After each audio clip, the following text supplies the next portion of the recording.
Good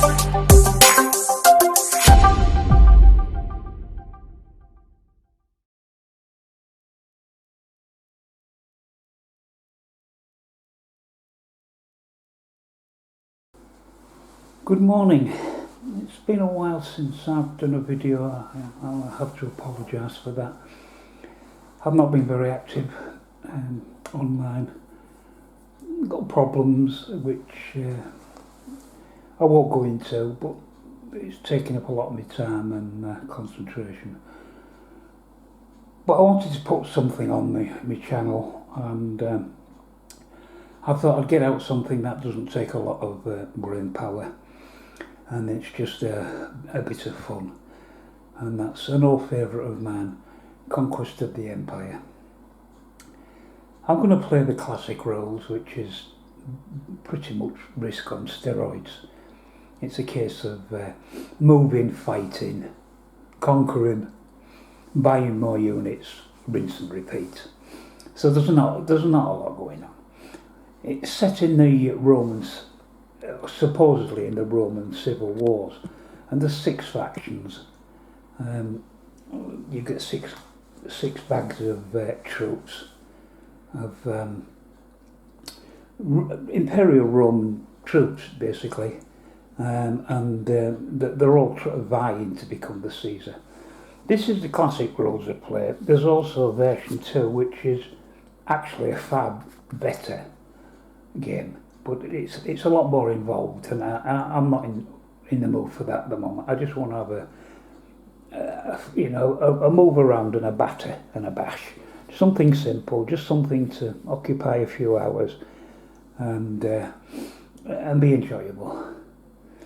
But when I was getting the game out and setting the board up and everything, I was reminded of a good buddy of mine, General Fund. I'll put a link to his channel at the bottom of this video, underneath where it says description and all that. If I remember, you know what I'm like. But I should try to. And he's also got Conquest of the Empire, and the same version as me. And he's done some modifications. Improved the game a bit. He's added elephants. Each side, I think it's each nation can have up to 1 elephant in the game, which I thought was a brilliant idea. I'm going to do that with this. I've actually used the elephants from the War of the Ring board game, but more of that later. And they also introduced something called assassins, where you can use assassins to knock off one of the other Caesars or potential emperors. Well, I'm not going to include that, although it was a good idea. But it got me thinking, and how to improve this game.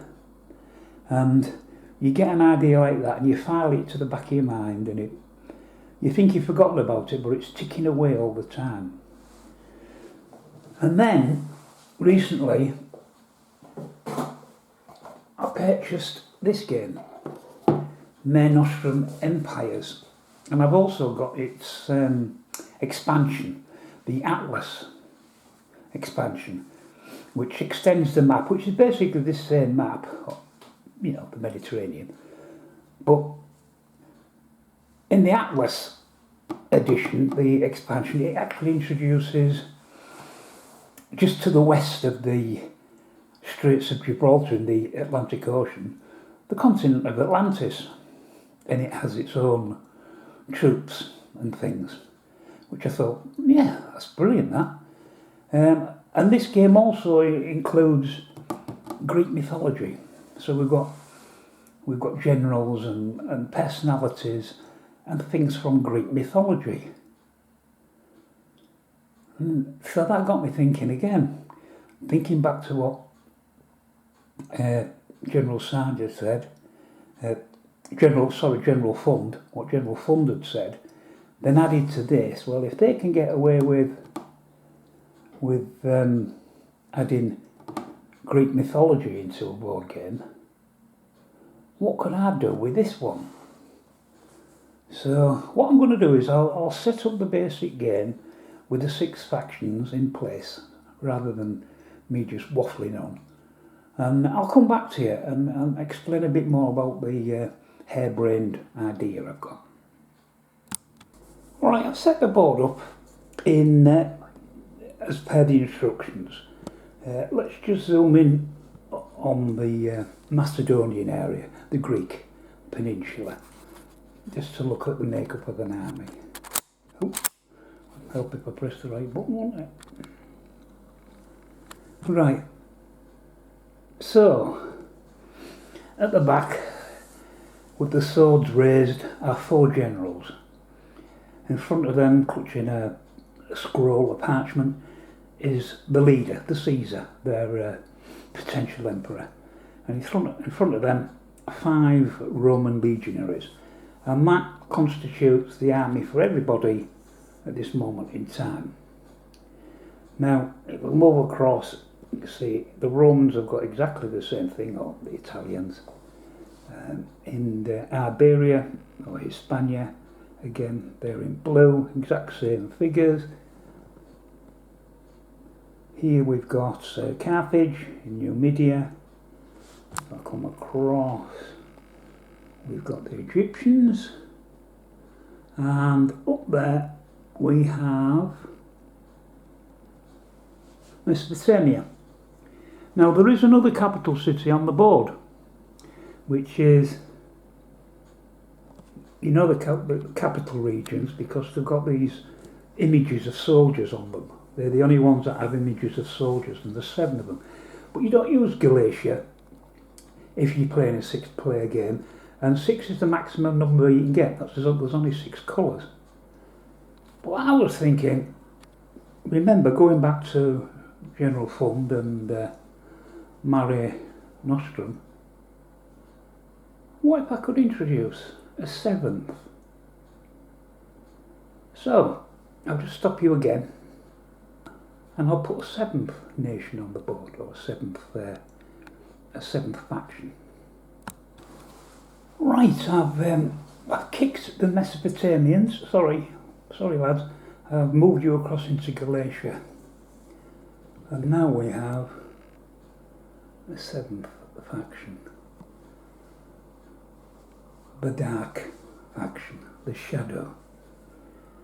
We have their leader at the back on a winged beast. 4 generals, 5 orcs as infantry. I reckon they don't look out of place. There's our ultimate general. He's 4 the ultimate potential. Well, he won't be a Caesar, he won't want to be worrying about being a Caesar, he just wants to bash everybody. And he's 4 generals and his orcs, his infantry. Now, of course, I can add more to this. As I said, I was going to add elephants. Well, I can't add elephants to well, I could, but I'm not going to. I could add elephants to the orc army, but I'm not going to. What I'm going to do with them is Uruk-hai. They're going to be their equivalent of the elephants. An Uruk-hai warrior will be on there. Catapults. They're not going to have catapults. Instead, their figure will be what do you call them? The flying bloody things. I can't remember the name. You know what I mean? The ones that fly. That used to have the black riders on them, and then the Nazgul. That's the name. The name escaped me. Nazgul. So they'll have Nazgul instead of catapults, and that way everything works out on the dice face. There is one blank side on the dice face, so the blank side will be elephants. Well, for this race, it'll be the Uruk-hai. Now, you don't even have to stop there.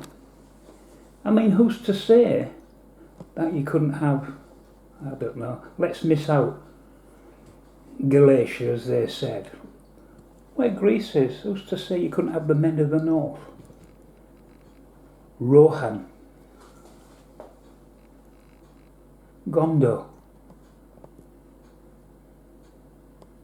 dwarves, and elves. You know, it's limitless, isn't it, really? Just your imagination. Just replace these figures and all of a sudden Middle Earth comes to the Mediterranean and Conquest of the Empire meets War of the Ring. Well, if they get away with it in Mare Nostrum and building on from what General Fun's idea was, why not? Seems a good idea to me, if I can make it work. Anyway, let me know what you think, or if you think it's just a cracker's harebrained scheme which is not going to go anywhere and stupid. But I just thought, a little bit of fun. Let's introduce these. There'll have to be a different system for the money. Obviously, they're not interested in money.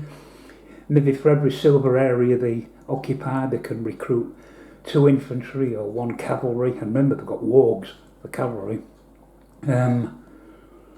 Every gold coin area they occupy, they can buy something more expensive. An Urukai or and they've got ships. They've got the black ships, haven't they, from Umbar, the Corsairs of Umbar. So they can have a navy as well, just the same as everybody else. So yeah, I think it'll work. I'll soon find out. I'll give it a play. But I'm going to do the standard game first, just to have a bash. But I'll give some more thought to the Shadow Nation and how I can incorporate it into this game, and I don't see that as a problem really. Anyway, thanks for watching. I hope I haven't bored you, and hope I'll speak to you on the next one. Bye for now.